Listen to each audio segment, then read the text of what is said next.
എല്ലാവർക്കും നമസ്കാരം. ഈ കഴിഞ്ഞ ദിവസം ഞാനിങ്ങനെ ഒരു വ്യക്തിയുമായിട്ട് ഇങ്ങനെ സംസാരിച്ചു. അപ്പോൾ ആ വ്യക്തി എന്നോട് ചോദിച്ചത്, നിങ്ങൾക്ക് എന്തെങ്കിലും കഴിവുകളുണ്ടോ എന്ന് എന്നോട് ചോദിച്ചു. അപ്പോൾ ഞാൻ പറഞ്ഞു, എനിക്ക് എൻ്റേതെന്ന് പറഞ്ഞ് അഭിമാനിക്കാൻ പറ്റിയ കഴിവുകളൊന്നുമില്ല. ഇനി എന്തെങ്കിലും ഉണ്ടെങ്കിൽ അത് ദൈവം തന്നത് മാത്രമേ ഉള്ളൂ, അല്ലാതെ ഒന്നുമില്ല എന്ന് ഞാനിങ്ങനെ പറഞ്ഞു.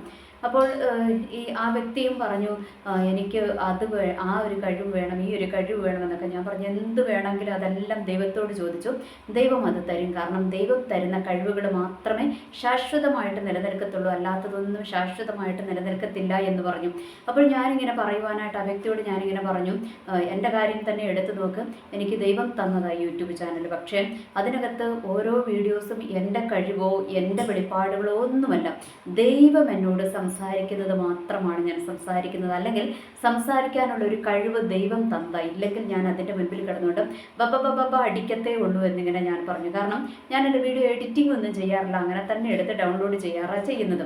ഓക്കെ, അപ്പോൾ ഞാൻ പറഞ്ഞു, അത് ദൈവമായിട്ട് എന്നെ കൊണ്ട് സംസാരിപ്പിക്കുന്നത്. പലപ്പോഴും പല വെളിപ്പാടുകളും ഒക്കെ ദൈവം വചനത്തിൻ്റെ വെളിപ്പാടുകളെയൊക്കെ തരുമ്പോൾ അതൊന്നും എൻ്റെ കഴിവോ അല്ലെങ്കിൽ വേറൊരാളുടേത് നോക്കി വീഡിയോ ഇറക്കുന്നതോ ഒന്നുമല്ല, എല്ലാം ദൈവം എനിക്ക് പറഞ്ഞു തന്ന് ചെയ്യിപ്പിക്കുന്നത്. അപ്പോൾ അതിൻ്റെ മുഴുവൻ ക്രെഡിറ്റും ആർക്കാണ്? ദൈവത്തിനാണ്. എന്ന് വെച്ചാൽ നമ്മളുടെ ജീവിതത്തിലുള്ള ഓരോ നന്മയുടെയും ക്രെഡിറ്റ് മുഴുവൻ ദൈവത്തിനല്ലാതെ എനിക്കൊന്നും പറയുവാനില്ല എന്ന് പറഞ്ഞു. അല്ലെങ്കിൽ ജന്മസിദ്ധമായി കിട്ടിയ കഴിവെന്നോ, അല്ലെങ്കിൽ പേരൻസിലൂടെ കിട്ടിയ കഴിവെന്നോ, അല്ലെങ്കിൽ എൻ്റെ വിദ്യാഭ്യാസത്തിൻ്റെ മഹിമ കൊണ്ട് കിട്ടിയ കഴിവെന്നോ പറയുവാൻ എൻ്റെ ജീവിതത്തിൽ ഒന്നുമില്ല. എൻ്റെ ജീവിതത്തിൽ ദൈവം തന്ന് ദൈവം നടത്തുന്നത് മാത്രമേ ഉള്ളൂ എന്ന് ഞാനിങ്ങനെ ആ വ്യക്തിയോട് സംസാരിക്കുവാനായിട്ടിടയായി. അപ്പോൾ ഇങ്ങനെ സംസാരിച്ചു കൊണ്ടിരുന്ന് കഴിഞ്ഞപ്പോഴാണ്, അത് കഴിഞ്ഞിട്ട് ഞാനിങ്ങനെ ചിന്തിച്ചു, ദൈവമേ, കറക്റ്റാണല്ലോ എൻ്റെ ജീവിതത്തിൽ.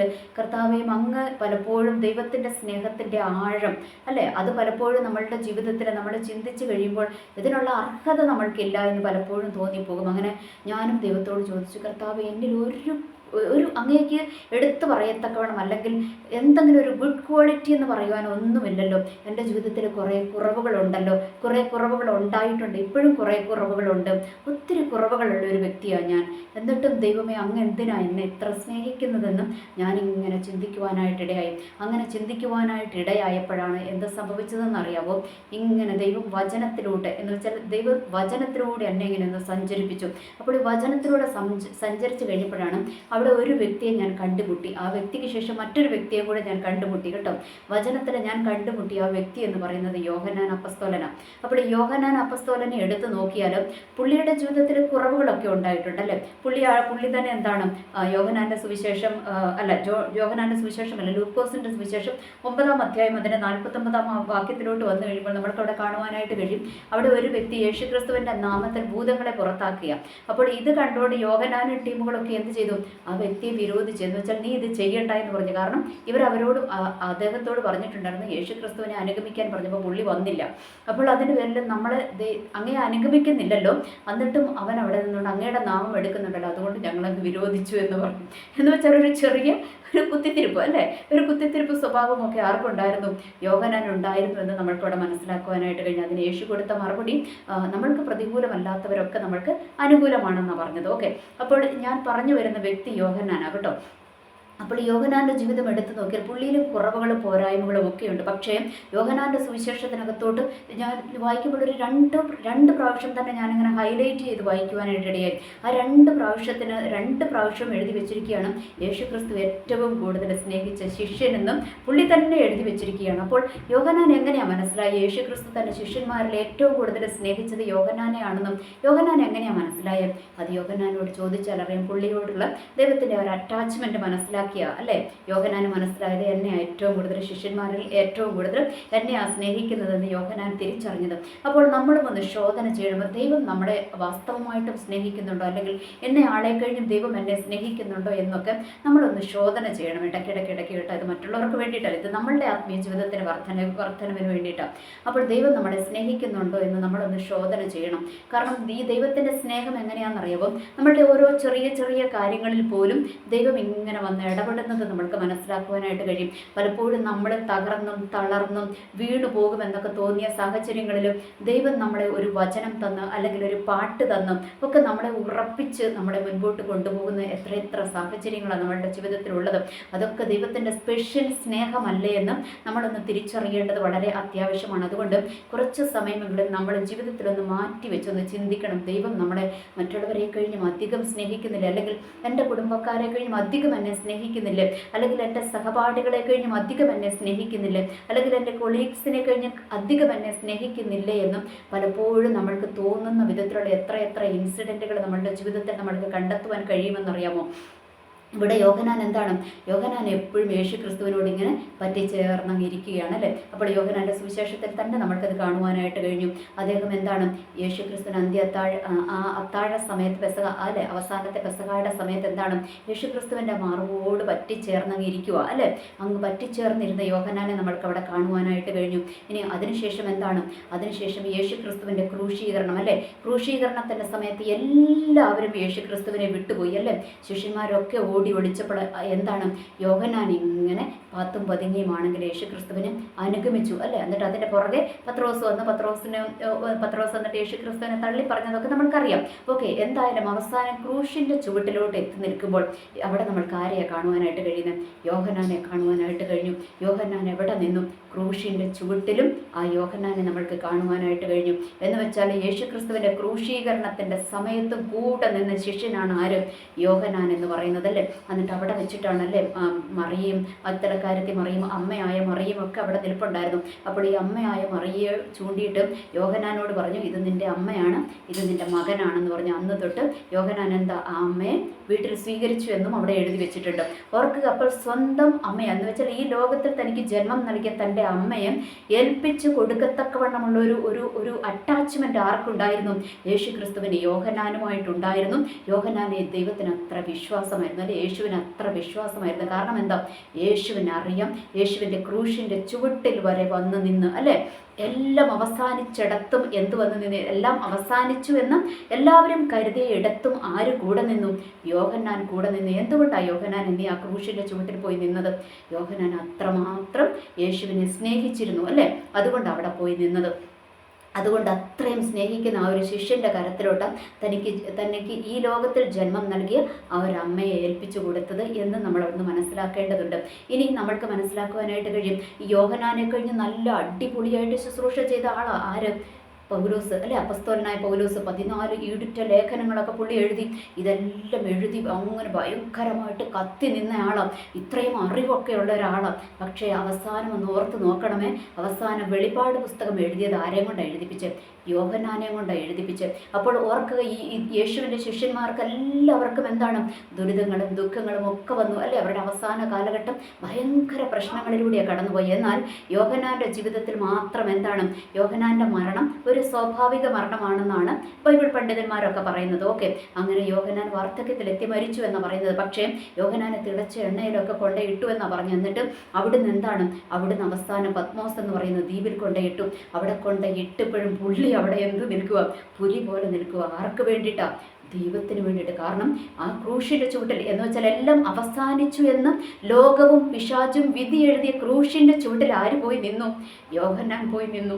എന്നിട്ട് അതേ യോഹന്നാന് മനസ്സിലായി, ഈ ജീവിച്ച അല്ലേ യേശുക്രിസ്തു ഉയർത്തെഴുന്നേറ്റ് കഴിഞ്ഞപ്പോൾ ശിഷ്യന്മാർക്ക് പ്രത്യക്ഷപ്പെട്ടു. അപ്പോൾ യോഹന്നാൻ അറിയാം, താൻ അനുഗമിച്ചതും താൻ സ്നേഹിച്ചതുമായ എൻ്റെ ദൈവം ജീവിക്കുന്ന ദൈവമാണെന്ന് തിരിച്ചറിഞ്ഞ യോഹന്നാൻ പത്മോസിൽ എന്ത് ചെയ്തിരിക്കുക, അവിടെ ആരാധനയ്ക്ക് വേണ്ടിയിട്ട് മുട്ടുമടക്കി അല്ലേ. ആരാധനയ്ക്ക് വേണ്ടി മുട്ടുമടക്കിയപ്പോൾ എന്താ സംഭവിച്ചത്? സ്വർഗം തന്നെ ഇറങ്ങി വന്നു. യോഹന്നാൻ അല്ലേ വലിയ വെളിപ്പാടുകൾ കൊടുത്തു. യേശുക്രിസ്തുവിൻ്റെ ആ ഒരു രൂപം ആർക്ക് വെളിപ്പെടുത്തി കൊടുത്തു? യോഹന്നാൻ വെളിപ്പെടുത്തി കൊടുത്തു. വേറെ ആർക്കും കണ്ടതായിട്ട് അവിടെ എഴുതിയിട്ടില്ല അല്ലേ.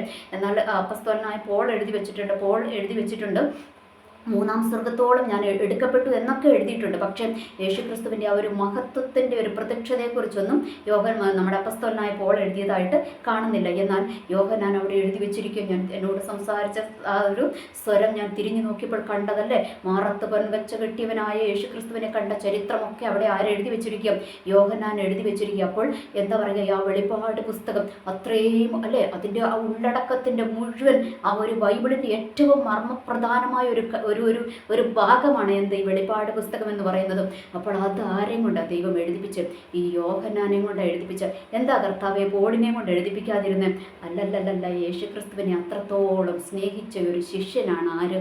ഈ യോഹന്നാൻ. എന്നിട്ട് അപ്പസ്തലനായ പോൾ സ്നേഹിച്ചില്ല എന്നല്ല ഞാൻ പറയുന്നത്. ഓക്കെ, അപ്പോൾ യോഹന്നാൻ ആദ്യം തൊട്ട് അവസാനം വരെ യേശുക്രിസ്തുവിനെ അങ്ങ് സ്നേഹിച്ച ഒരു മനുഷ്യനായിരുന്നു. എന്ന് വെച്ചാൽ യേശുക്രിസ്തുവിൻ്റെ ക്രൂശീകരണത്തിൻ്റെ ചുവട്ടിലും പോയി നിന്ന ഒരു ശിഷ്യനായിരുന്നു ആരും? ഈ യോഹന്നാൻ. അതുകൊണ്ടാണ് യോഹന്നാനെയും കൊണ്ട് എന്ത് എഴുതിപ്പിച്ചത്? അങ്ങ് വെളിപ്പാട് പുസ്തകം എഴുതിപ്പിച്ചത്. അപ്പോൾ യേശുക്രിസ്തുവിൻ്റെ ഫേവറേറ്റ് ശിഷ്യനുമായിരുന്നു. യേശുക്രിസ്തുവിനെ അതുപോലെ തന്നെ സ്നേഹിച്ച ഒരു ശിഷ്യനുമായിരുന്നു ആരും? ഈ യോഹന്നാൻ. അല്ലല്ലേ? യോഹന്നാനെ അറിയപ്പെടുന്നത് തന്നെ എന്താണ്? സ്നേഹത്തിൻ്റെ അപ്പസ്തോലൻ എന്നാണ് അറിയപ്പെടുന്നതല്ലേ? ഇനി യോഹന്നാൻ്റെ സുവിശേഷത്തിലോട്ട് വന്നു കഴിയുമ്പോഴും യോഹന്നാൻ അവിടെ പറഞ്ഞിരിക്കുകയാണ് യേശുക്രിസ്തു ദൈവപുത്രനാണെന്ന് അങ്ങ് പറഞ്ഞിരിക്കുകയാണ്. ഇനി എന്താണ്? വചനം ദൈവമാണെന്ന് പറഞ്ഞിരിക്കുകയാണ്. ഹേ യോഹന്നാനെ, എവിടുന്നാണ് നിങ്ങൾക്ക് ഇത്രയും വലിയൊരു വെളിപ്പാട് കിട്ടിയത്? അതാരും കൊടുത്തതല്ല, ദൈവം കൊടുത്തതാണ്. വേറെ ആരും കൊടുത്തതല്ല, വേറെ ഒന്നും അറിഞ്ഞുകൂടാ. ദൈവം കൊടുത്തത് മാത്രമേ ഉള്ളൂ എന്ന് ആർക്കറിയാം? യോഹന്നാൻ അറിയാം. അതുകൊണ്ടാണ് കേട്ടോ അത്രയും വലിയ വെളിപ്പാടുകളൊക്കെ ആർക്കങ്ങ് കൊടുത്തത്? യോഹന്നാന് കൊടുത്തത്. കാരണം ദൈവത്തിനറിയാം മഹത്വം മുഴുവൻ എങ്ങോട്ടേ പോകത്തുള്ളൂ, ദൈവത്തിനെ അവൻ കൊടുക്കത്തുള്ളൂ എന്ന് ആർക്ക് അറിയാം? ദൈവത്തിനറിയാം. ഓക്കെ, ഇനി ഇതുപോലെ തന്നെ മറ്റൊരു വ്യക്തിയെ നമ്മൾക്കവിടെ കാണുവാനായിട്ട് കഴിയും. ആരാന്നറിയുമോ? പഴയ നിയമത്തിലോട്ട് വന്നു കഴിയുമ്പോൾ മോശയെ നമ്മൾക്ക് കാണുവാനായിട്ട് കഴിയും. ഈ മോശയും യോഹന്നാനും തമ്മിൽ കുറച്ച് സാമ്യങ്ങളുണ്ട്. ഈ വിഷയം ഞാനിങ്ങനെ യോഹന്നാൻ്റെ ദൈവത്തോടുള്ള സ്നേഹത്തെക്കുറിച്ചൊക്കെ സംസാരിച്ചു. ഇന്ന് അതിനെക്കുറിച്ച് വീഡിയോ ചെയ്യണമെന്ന് ഞാനിങ്ങനെ വിചാരിച്ച് ഇങ്ങനെ ദൈവത്തിൻ്റെ സന്നിധിയിൽ ഇങ്ങനെ പ്രാർത്ഥിച്ചുകൊണ്ടിരുന്നപ്പോൾ ദൈവമാണ് എനിക്ക് ഈ ഒരു വെളിപ്പാടങ്ങ് തന്നത്. ഇതിനെക്കുറിച്ചൊന്ന് കമ്പയർ ചെയ്ത് എനിക്ക് ദൈവം ഒരു വെളിപ്പാടങ്ങോട്ട് തരുകയാണ് ചെയ്തത്.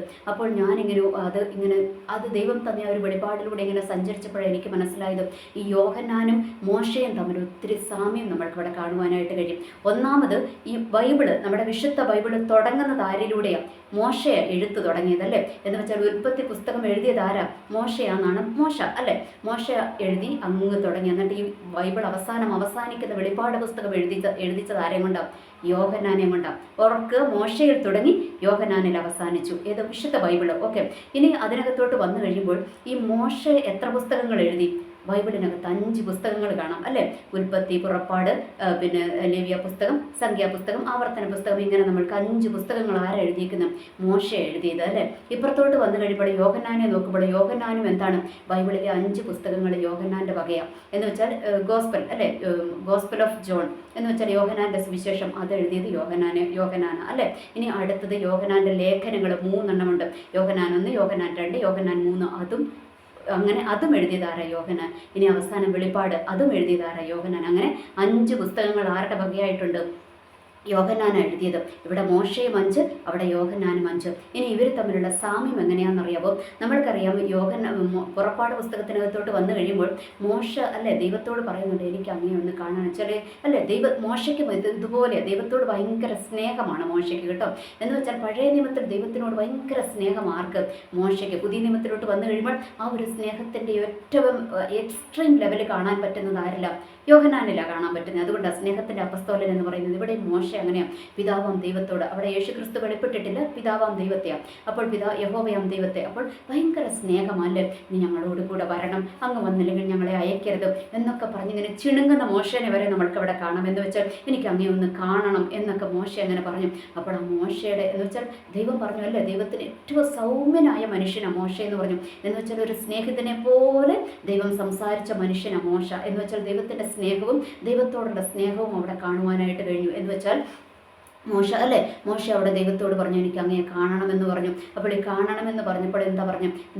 ഞാനിവിടെ ഈ പാറയുടെ പിളർപ്പിൽ നിന്നെ ഞാൻ ഒളിപ്പിക്കും, വന്നിട്ട് ഞാൻ കടന്നു പോകുമ്പോൾ നീ എൻ്റെ പുറകവശം കാണുമെന്ന് പറഞ്ഞു. അപ്പോൾ ഈ പാറയുടെ പിളർപ്പ് എന്ന് പറയുന്നത് എന്താണെന്ന് നമ്മൾക്ക് പുതിയ നിയമത്തിൽ മനസ്സിലായി. അതാരായിരുന്നു? യേശുക്രിസ്തുവായിരുന്നു ആ പാറ അല്ലേ? അപ്പോൾ അവിടെയും യേശുക്രിസ്തുവിൻ്റെ മറവിൽ ആരെയും വെച്ചു? മോശയെ വെച്ചു എന്ന് നമ്മൾക്ക് കാണുവാനായിട്ട് കഴിഞ്ഞു. ഇനി അവസാനം ഇങ്ങോട്ട് വന്നു കഴിയുമ്പോൾ മത്തായിയുടെ സുവിശേഷത്തിനകത്തോട്ട് വന്നു കഴിയുമ്പോൾ നമ്മൾക്ക് അവിടെ കാണുവാനായിട്ട് മത്തായിയുടെ സുവിശേഷം വന്നു. ഓക്കെ, അതിനകത്തോട്ട് നമ്മൾക്ക് കാണുവാനായിട്ട് കഴിഞ്ഞു. ഈ എന്താ പറയുക, യേശുക്രിസ്തു മലയിലോട്ട് കയറിപ്പോയി അല്ലേ? അപ്പോൾ മലയിൽ കയറിപ്പോയിട്ട് അവിടെ രൂപാന്തരപ്പെട്ടു. അപ്പോൾ കൂട്ടത്തിൽ യോഹന്നാനൊക്കെ ഉണ്ട്, പത്രോസും യോഹന്നാനും ഒക്കെ ഉണ്ട്. ഓക്കെ, അപ്പോൾ അവിടെ ചെന്ന് കഴിഞ്ഞപ്പോൾ അവിടെയും ആരാ ഇറങ്ങി വന്നേ? മോശയും ഏലിയാവും ദൈവത്തോട് സംസാരിച്ചു, യേശുവിനോട് സംസാരിച്ചു അല്ലേ. അവിടെയും യേശുവുമായിട്ടൊരു അറ്റാച്ച്മെൻറ്റ് നമ്മൾക്ക് ആരിൽ കാണുവാനായിട്ട് കഴിഞ്ഞു? മോശയിൽ കാണുവാനായിട്ട് കഴിഞ്ഞു. ഓക്കെ, ഇനി ഇവിടെ മോശയ്ക്കും ഇതുപോലെയുണ്ട്. യോഹന്നാൻ ഇവിടെ ഒരാളെ വിരോധിക്കണമെന്ന് പറഞ്ഞതുപോലെ മോശയ്ക്കും ഇവിടെ ചെറിയ പ്രശ്നങ്ങളൊക്കെ ദൈവത്തോടുണ്ട് അല്ലേ. ഒരു മനുഷ്യനെ അടിച്ചു കൊന്നിട്ടാണ് ഓടിയത് എന്ന് വെച്ചാൽ ജീവിതത്തിൽ ചില കുറവുകളൊക്കെ ആർക്കുണ്ട്? മോശയ്ക്കുമുണ്ട്. ഒരു മിസ്രൈമിനെ അടിച്ചു കൊന്നിട്ടാണ് എങ്ങോട്ട് പോയത്? മറ്റേ ആടിനെ മേയ്ക്കാനൊക്കെ ആയിട്ട് ഓടിപ്പോയത് അല്ലേ. അപ്പോൾ അതൊക്കെ നമ്മൾക്ക് കാണുവാനായിട്ട് കഴിഞ്ഞു. പിന്നെ എന്താണ്? ദൈവം മോശയോട് പറഞ്ഞു, നീ പാറയോട് കൽപ്പിക്കാൻ പറഞ്ഞപ്പോൾ മോശ എന്ത് ചെയ്തു? പാറയെ അടിച്ചു അല്ലേ. അങ്ങനെയാ, നീ എങ്ങോട്ട് കിടക്കത്തില്ലെന്ന് പറഞ്ഞു. നീ കാനാൻ ദേശത്ത് നോക്കിക്കണ്ടു, അങ്ങോട്ട് നീ കാല് ചവിട്ടത്തില്ല എന്നൊക്കെ പറഞ്ഞു. പക്ഷേ പുതിയ നിയമത്തിൽ ദൈവം എന്ത് ചെയ്തു? മോശയെ കാല് ചവിട്ടിപ്പിച്ചു അല്ലേ. ചവിട്ടിപ്പിക്കത്തില്ല എന്ന് പഴയ നിയമത്തിൽ പറഞ്ഞ അതേ മോശയെ പുതിയ നിയമത്തിൽ ദൈവം എന്ത് ചെയ്തിരിക്കുന്നത്? ആ വാഗ്ദത്ത കനാനിൽ ദൈവം കാല് ചവിട്ടിപ്പിച്ചു. അപ്പോൾ അവർക്ക് ദൈവത്തിൻ്റെ സ്നേഹം, മോശയോടും ഒരു പ്രത്യേക സ്നേഹം നമ്മൾക്ക് അവിടെ കാണുവാനായിട്ട് കഴിഞ്ഞു അല്ലേ. യേശു ക്രിസ്തുവുമായിട്ടൊരു അറ്റാച്ച്മെൻറ്റ്, യേശു ക്രിസ്തുവിൻ്റെ സ്നേഹം നമ്മൾക്ക് അവിടെ കാണുവാനായിട്ട് കഴിഞ്ഞു. എന്നാൽ പഴയ നിയമത്തിലുള്ള ബാക്കിയുള്ളവരെയൊന്നും അവിടെ കാല് ചവിട്ടിപ്പിച്ചതായിട്ട്, വാഗ്ദത്ത കനാനിൽ കാല് ചവിട്ടിപ്പിച്ചതായിട്ട് കാണുന്നില്ല. അവിടെ ആരെയും? ഏലിയാവും മോശയും മാത്രമേ കാല് ചവിട്ടിയുള്ളൂ അല്ലേ.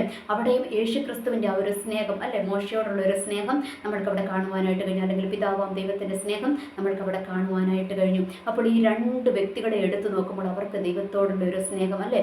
മോശയോട് പലപ്പോഴും ദൈവം പറഞ്ഞു, ഞാൻ ഇവരെയൊക്കെ നശിപ്പിക്കും, എന്നിട്ട് നിന്നെ ഞാൻ വലിയൊരു ജാതിയാക്കും എന്നൊക്കെ പറഞ്ഞു.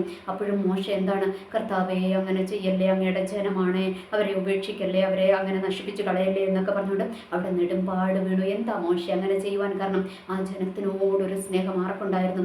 മോശയ്ക്കൊരു സ്നേഹമുണ്ടായിരുന്നു അല്ലേ.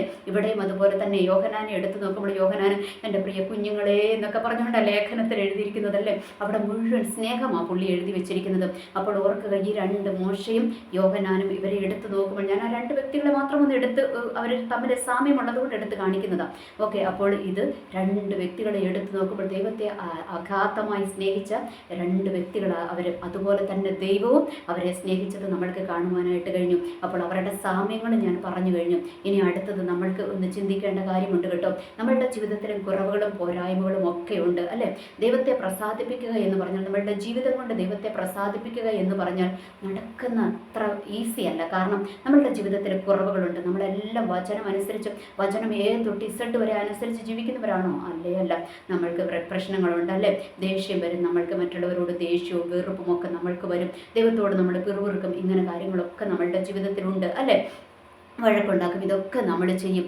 അപ്പോൾ എന്താണ്? വീട്ടിലാണെങ്കിലും വഴക്കുണ്ടാക്കും അല്ലേ, അടിപിടി കൂടും, അതൊക്കെ നമ്മൾ അല്ലേ. സഹോദരങ്ങൾ തമ്മിൽ അങ്ങോട്ടും ഇങ്ങോട്ടും അടിപിടി കൂടുന്നതൊക്കെ ഉണ്ട്. ഇതൊക്കെ ജീവിതത്തിൽ സംഭവിക്കുന്നതാണ് അല്ലേ. എന്ന് വെച്ചാൽ നമ്മളുടെ ജീവിതത്തിലും കുറവുകളൊക്കെ ഉണ്ട്. പക്ഷേ ഇവിടെയൊക്കെ നമ്മൾ ദൈവത്തെ ഒന്ന് സ്നേഹിക്കുവാൻ, ഹൃദയത്തിൻ്റെ ആഴത്തിൽ നിന്ന് സ്നേഹിക്കുവാൻ തയ്യാറായാൽ, ക്രൂശിൻ്റെ ചുവട്ടിൽ നിന്നും യോഹന്നാനോട് ചോദിച്ചാൽ യോഹന്നാൻ പറയും, യോഹന്നാനെ, നീ എന്തിനായി ക്രൂശിൻ്റെ ചുവട്ടിൽ നിന്നത്? മരിച്ചുപോയില്ലേ? യേശുക്രിസ്തുവിനെ ക്രൂശിൽ തറച്ചില്ലേ? ഇനി നിനക്ക് എന്ത് കിട്ടാനാ എന്നും ആരെങ്കിലും ചോദിച്ചാൽ അവിടെ യോഹന്നാന് മറുപടി പറയാൻ ഒന്നേ ഉള്ളൂ, ഞാൻ സ്നേഹിച്ച എൻ്റെ ഗുരു, അത് ആ ഗുരുവിന് അവസാനം വരെ ഞാൻ പിന്തുടരുമെന്നായിരിക്കും ഒരു ഉത്തരമായിരിക്കും ആർക്ക് പറയാനുള്ളതും. യോഹന്നാന് പറയാനുള്ളത്. അത് പറഞ്ഞില്ലെങ്കിലും പറയാതെ യോഹന്നാൻ നമ്മൾക്ക് കാണിച്ചു തന്നത് അതല്ലേ. ഒന്നുമില്ലെങ്കിൽ ക്രൂശിൻ്റെ ചുവട്ടിൽ അവസാനമാണെന്ന് ലോകം പിശാചും വിധി എഴുതിയപ്പോൾ അവിടെ പോലും യേശുക്രിസ്തുവിനോട് ചേർന്ന് നിന്ന യോഹന്നാൻ. ഓക്കെ, അപ്പോൾ ഇവിടെ നമ്മൾ മനസ്സിലാക്കുക, നമ്മൾ പലപ്പോഴും അങ്ങനെയാണ് ദൈവത്തോട് നമ്മൾ സ്നേഹിക്കുന്നത്. എങ്ങനെയാണ്?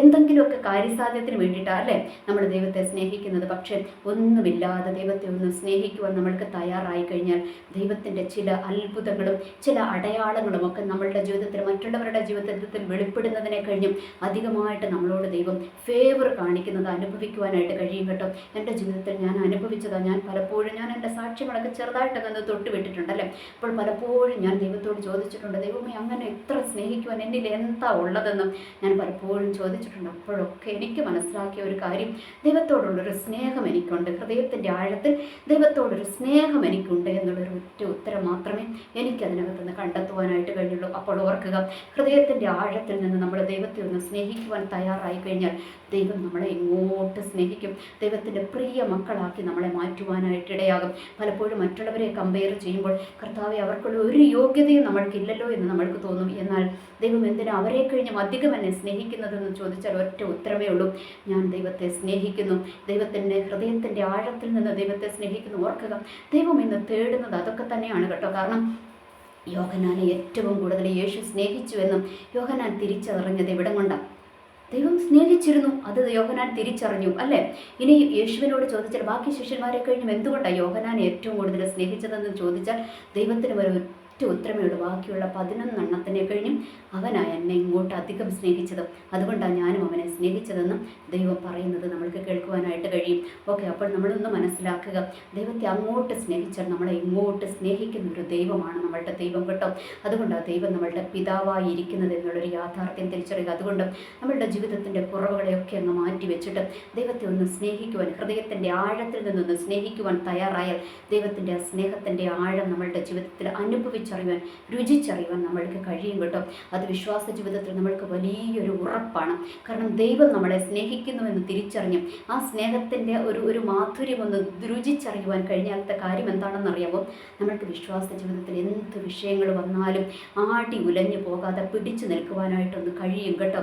മറ്റൊന്നും നമ്മളെ നിർത്തത്തില്ല. ദൈവത്തോടുള്ള സ്നേഹമേ, അല്ലെങ്കിൽ ദൈവത്തിൻ്റെ സ്നേഹമേ നമ്മളെ ഇതിനകത്ത് പിടിച്ചു നിർത്തത്തുള്ളൂ. യോഹന്നാനോട് ചോദിച്ചാൽ യോഹന്നാനും ആ ക്രൂശിൻ്റെ ചുവട്ടിൽ പിടിച്ചു നിന്നത് എന്തുകൊണ്ടാണ്?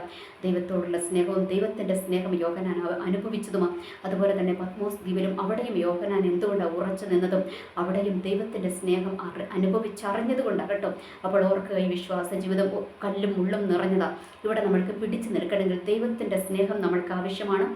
ദൈവത്തിൻ്റെ സ്നേഹം നമ്മൾക്ക് ലഭിക്കണമെങ്കിൽ നമ്മളും ദൈവത്തെ ഹൃദയത്തിൻ്റെ ആഴത്തിൽ നിന്ന് സ്നേഹിക്കണം. അപ്പോൾ നിങ്ങൾക്ക് ഏകദേശം കാര്യങ്ങൾ മനസ്സിലായി എന്ന് ഞാൻ വിശ്വസിക്കുകയാണ്. നമ്മൾക്കൊന്നുമില്ലെങ്കിലും ഒരു യോഗ്യതയുമില്ലെങ്കിലും നമുക്ക് ദൈവത്തെ ഒന്ന് സ്നേഹിക്കുവാനായിട്ട് കഴിയുമല്ലോ. ആ ഒരു സ്നേഹിക്കുവാനൊരു തീരുമാനം നമ്മൾ എടുത്തു കഴിഞ്ഞാൽ, ഹൃദയത്തിൻ്റെ ആഴത്തിൽ നിന്ന് സ്നേഹിക്കുവാനുള്ളൊരു തീരുമാനം നമ്മൾ എടുത്തു കഴിഞ്ഞാൽ ദൈവത്തിൻ്റെ സ്നേഹം നമ്മളിലേക്ക് ഒഴുകി ഇറങ്ങി വരുന്നത് അനുഭവിക്കുവാൻ നമ്മൾക്ക് കഴിയും.